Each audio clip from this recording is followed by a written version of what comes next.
Rafale को लेकर एक बड़ा खुलासा कर दिया है। अब फ्रांस ने साफ साफ बता दिया है आखिरकार क्या हुआ था। तो वहीं दूसरी तरफ सिंधु जल संधि को लेकर पाकिस्तान ने एक नई गीदड़ भभकी दी है। जानेंगे क्या चल रहा है जियोपॉलिटिक्स में। हमेशा की तरह जानने को मिलेगा बहुत कुछ। आइए जानते हैं इन खबरों को विस्तार से। पाकिस्तान के उप प्रधानमंत्री और विदेश मंत्री इसाक डार ने एक बार फिर से भारत को चेतावनी देने का दुस्साहस किया है। उन्होंने चेतावनी देने के लहजे में कहा कि पाकिस्तान की जल आपूर्ति को रोकने या मोड़ने की कोई भी कोशिश युद्ध की कार्रवाई मानी जाएगी। इसाक डार का बयान उस वक्त आया है जब भारत के प्रधानमंत्री नरेंद्र मोदी ने अपने संबोधन में साफ शब्दों में कहा कि खून और पानी साथ नहीं बह सकता है। एक्सपर्ट ने मोदी के बयान को सिंधु जल समझौता सस्पेंड करने के फैसले को जारी रखना माना। इसाक डार ने CNN से बात करते हुए कहा कि कभी कभी राष्ट्रों को बेहद कठिन विकल्प चुनने की जरूरत होती है, जैसा कि हमने 9 मई की रात को किया। इसाक डार ने CNN से बात करते हुए आगे कहा कि हम चाहते हैं कि पूरी प्रक्रिया दोनों पक्षों के बीच सम्मान के साथ आगे बढ़े।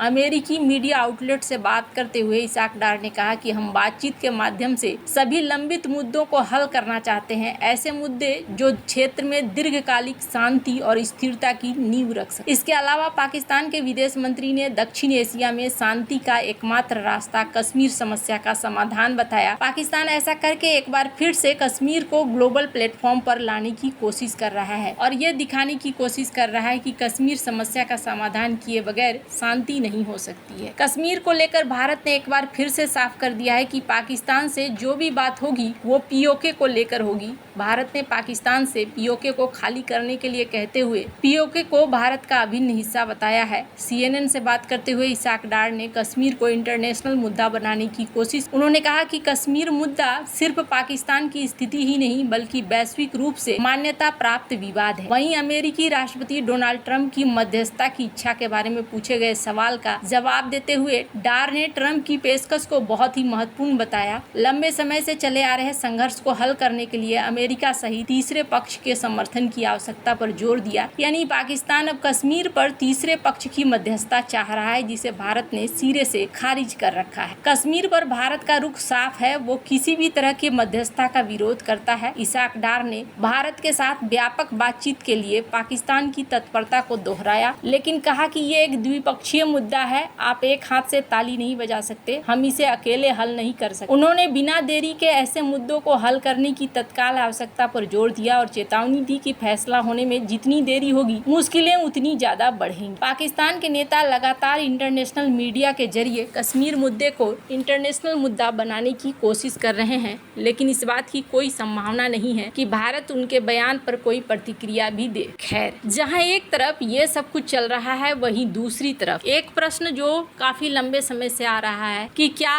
राफेल जेट को मार गिराया है पाकिस्तान। 12 मई 2025 को प्रकाशित फ्रांस 24 के एक आर्टिकल के अनुसार पाकिस्तान ने दावा किया कि उसने 6 से 7 मई 2025 की रात को कश्मीर में हुए सैन्य संघर्ष के दौरान भारतीय वायुसेना के 3 राफेल लड़ाकू जेट सहित 5 विमानों को मार गिराया। पाकिस्तानी सोशल मीडिया उपयोगकर्ताओं ने कई तस्वीरें और वीडियो साझा किए जिनके बारे में उनका दावा है कि ये राफेल जेट के मलबे को दिखलाते हैं। हालांकि फ्रांस 24 की जांच में पाया गया कि इनमें से कई तस्वीरें और वीडियो पुराने या असंबंधित हैं, जो गलत सूचना का हिस्सा प्रतीत होते हैं। उदाहरण के लिए एक तस्वीर जिसे पाकिस्तानी उपयोगकर्ताओं ने बहावलपुर पाकिस्तान के पास पूरी तरीके से नष्ट राफेल के रूप में साझा किया। वास्तव में 21 मई 2021 के पंजाब के मोगा में दुर्घटनाग्रस्त हुए भारतीय MiG-21 जेट की है। एक अन्य तस्वीर जिसे राफेल के जलने की तस्वीर बताया 2 सितंबर 2024 को राजस्थान के बाड़मेर में MiG-29 जेट के दुर्घटनाग्रस्त होने की है। हालांकि कुछ तस्वीरें जैसे कि 7 मई को फ्रेंच प्रेस SP द्वारा प्रकाशित भारतीय प्रशासित कश्मीर के वैन गांव के पास राफेल की मलबे की तस्वीरें हैं, हाल की घटनाओं से संबंधित प्रतीत होती हैं, लेकिन ये भी निर्णायक सबूत नहीं देते। पाकिस्तानी सेना के प्रवक्ता प्रवक्ता लेफ्टिनेंट जनरल अहमद शरीफ ने दावा किया कि 5 भारतीय विमान, जिनमें 3 राफेल, एक MiG-29 और एक सुखोई 30 शामिल है, भारतीय हवाई क्षेत्र में मार गिराया गया। दूसरी ओर भारत ने इन दावों पर आधिकारिक रूप से कोई टिप्पणी नहीं की, लेकिन भारतीय वायुसेना ने कहा कि सभी पायलट सुरक्षित घर लौटे हैं। CNN ने एक फ्रांसीसी खुफिया अधिकारी के हवाले से बताया कि कम से कम एक राफेल जेट मार गिराया गया, जो इस विमान का पहला युद्ध नुकसान होगा। हालांकि कोई भी पक्ष निर्णायक सबूत नहीं दे पा रहा है, जैसे कॉकपिट वीडियो या आधिकारिक मलबा तस्वीरें प्रदान नहीं कर सका। यह स्थिति भारत और पाकिस्तान के बीच तनाव को और बढ़ा रही है, जो 22 अप्रैल को शुरू हुई थी। अब यहाँ पर देखने को मिल रहा है कि जिस तरीके से पाकिस्तान ने यहाँ कोशिश करा ये समझाने का कि ये एक्शन हुआ है, पर पाकिस्तान का दावा कि उसने 3 भारतीय जेट गिराए हैं अभी भी विवादास्पद है। फ्रांस की जांच से पता चलता है कि ये पुराने और गलत हैं। हालांकि कुछ संकेत एक राफेल के कुछ नुकसान की ओर इशारा कर रहा है, लेकिन पाकिस्तान संघर्ष को लेकर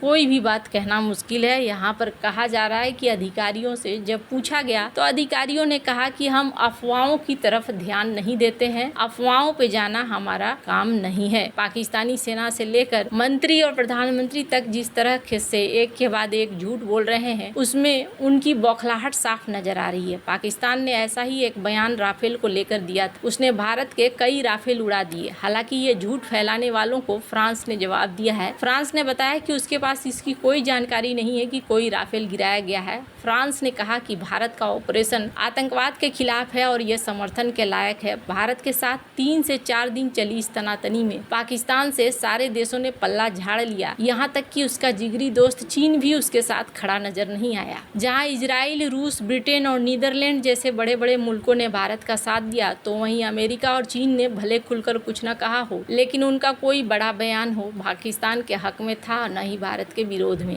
डच सांसद ग्रीट विल्डर्स ने सिर्फ भारत के पक्ष में बात की। उन्होंने सोशल मीडिया प्लेटफॉर्म एक्स पर एक पोस्ट में लिखा, I love India, 100% Kashmir Bharat का है। इसके साथ उन्होंने हैशटैग लिखा, Pakistan behind Pahalgam terror attack, यानी पहलगाम आतंकी हमले के पीछे पाकिस्तान है। इतिहास गवाह है कि रूस हमेशा भारत के साथ एक सच्चे दोस्त की तरह खड़ा नजर आया और उसने इस बार भी अपनी दोस्ती साबित। पाकिस्तान में आतंकी ठिकानों को तबाह करने के लिए लॉन्च किए गए ऑपरेशन सिंदूर का रूस ने भी सपोर्ट किया। ऑपरेशन सिंदूर से एक दिन पहले ही 5 मई को प्रधानमंत्री नरेंद्र मोदी की रूस के राष्ट्रपति व्लादिमीर पुतिन से बात हुई थी। पुतिन ने पहलगाम आतंकी हमले पर बेहद दुख जताया और आतंकवाद के खिलाफ लड़ाई में भारत को फुल सपोर्ट की बात कही। उन्होंने इस बात पर जोर दिया कि पहलगाम जैसे जघन्य अपराध के दोषियों और उनके मददगारों को न्याय के कटघरे में लाना चाहिए। वहां के विदेश मंत्री ने भी अपने बयान में कहा कि भारत को आतंकवाद के खिलाफ कार्रवाई करने का अधिकार है। ये दिखाता है कि रूस भारत के साथ। इजराइल ने भी भारत को सिर्फ हथियार नहीं दिए, बल्कि खुलकर भारत के लिए डिप्लोमेटिक स्टैंड भी लिया। हारूफ और बराक 8 जैसे इजरायली हथियारों को भारत ने पाकिस्तान के खिलाफ इस्तेमाल किया, जिससे उसका दम निकल गया। भारत में इजरायली राजदूत रूबेन अजार ने 7 मई को ट्वीट में लिखा कि इजराइल भारत के आत्मरक्षा के अधिकार का समर्थन करता है। खैर, अब यहाँ पर जिस तरीके से पाकिस्तान के